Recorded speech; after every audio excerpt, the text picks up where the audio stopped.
Hey guys, and welcome to my channel. This video is going to be the start of a little series I'm going to be starting here where I just simply look at a character and help give some tips and insight on how to use that character in combat. In this case, it's going to be Yangyang. These aren't going to be super in-depth as these aren't designed to be build guides, so I'm not going to be talking about things like echoes you should be using or weapons, none of that kind of stuff. The point of this video is to simply understand how the character works in the most basic way and how to maximize your fun you can have with the character. So moving right along into things, let's talk about Yangyang and how to use her effectively. Now, of course, some key things to note about her. She is one of the free units, so everyone's going to have her. And honestly, I can tell you from my personal experience, I actually really like how she plays, despite her being meta or not.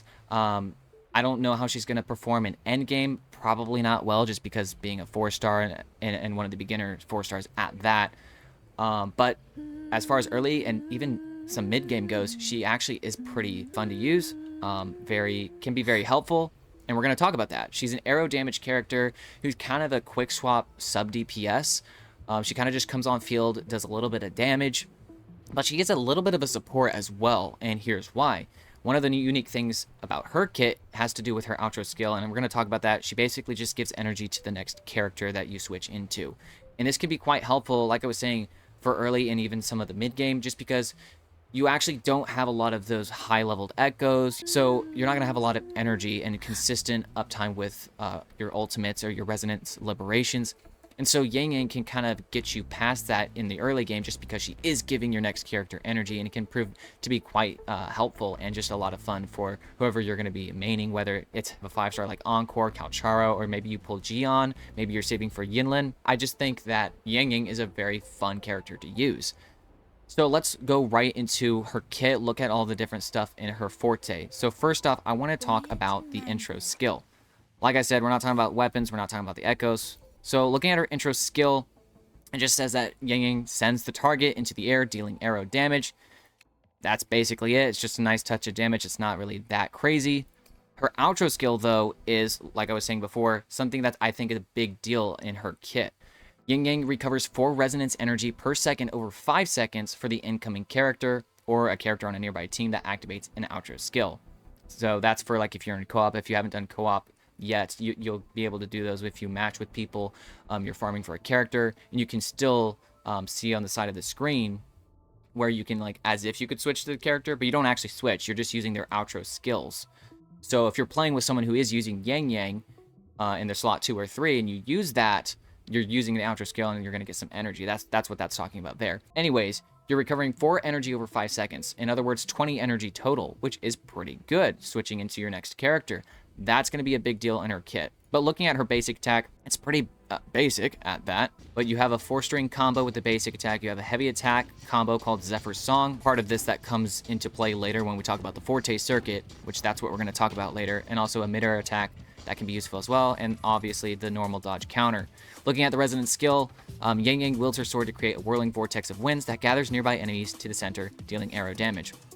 Very basic, just a nice touch of damage, and it does actually have to do with the Forte circuit, which again we're going to talk about soon. Looking at her resonance liberation, Yangyang conjures a mighty cyclone that gathers nearby enemies, dealing arrow damage. So it's once again just a nice touch of damage. So you can kind of just see as we're going through things, she's just a little bit of a sub DPS. She kind of just comes on the field and quickly does her string of combos and just hops off again and gives that next character energy. Now the big part, looking at the Forte circuit. Okay, so first thing up right here, we have heavy attack, Stormy Strike. When Yangyang has 3 melodies, she can cast Stormy Strike after heavy attack or dodge counter, dealing arrow damage. Now, what is it talking about with 3 melodies? So 3 melodies is just what it's referring to in the bar down here. You can see each individual thing. Like right here, I have 1 out of 3 melodies. So once I do have 3 of those, then I can actually use this heavy attack Stormy Strike. There's also this mid-air attack Feather Release. Once again, when Yangyang has 3 melodies, cast basic attack in mid-air to consume all melodies and perform consecutive strikes, diving from mid-air, dealing arrow damage. As Yangyang lands, she sheathes her sword with an attack dealing arrow damage considered as basic attack damage. Now, looking at the melodies, how can you actually obtain these? Yangyang can hold up to 3 melodies, and she obtains 1 melody with every basic attack 4 on hits. Yangyang obtains 1 melody for every heavy attack Zephyr's Song, and also for the resonance skill Zephyr Domain. He also does get one from the intro skill, so it's quite easy to get these up. The easiest way I do it is just by using the skill and the heavy attack Zephyr Song. So you can see here, using the skill, I can gain 1 melody. You can see that at the very bottom. And then also that heavy attack Zephyr Song, we do a heavy followed by basic. That also gave me another one. And now I have 3 melodies. You can either do a heavy attack at this point, or you can go ahead and jump and then use a basic attack. Starting with that heavy attack, Stormy Strike, if I go in for that heavy attack, it's gonna launch me in the air. Then I press the attack button again. I do that dive and come down, and it uses up those melodies. So let me gather those again by using the skill, heavy attack, Zephyr Song. Now I have 3 again. I can also just jump, basic attack, and she does that whole string of combo right there. And then you can use your ult once you have it. And then the most important part, I think, of her kit is when you switch to the next character and you're giving that energy. But she also does seem to have a lot of good arrow damage. Like I said, I personally have a lot of fun using her, and honestly, I'd be satisfied using her as my carry because she's just very, for me, fun to use. And so if you haven't already, that Depths of Elusive Realm, which is the event that's going on right now, I actually had a lot of fun using Yangyang as my character of choice in that. Once again, she is a free unit, so you're bound to use her pretty early on anyways, until you get other characters. She's one of my favorites to use. I still use her, even sometimes over other characters. I think she's going to be a good unit for a while. Obviously, being a beginner unit, she may fall off. Anyways, thanks for watching this video. Hope you found this helpful. Like and subscribe for more, because I'm going to continue this series, and we're going to talk about hopefully every character. With that out of the way, I'll see you guys in the next one.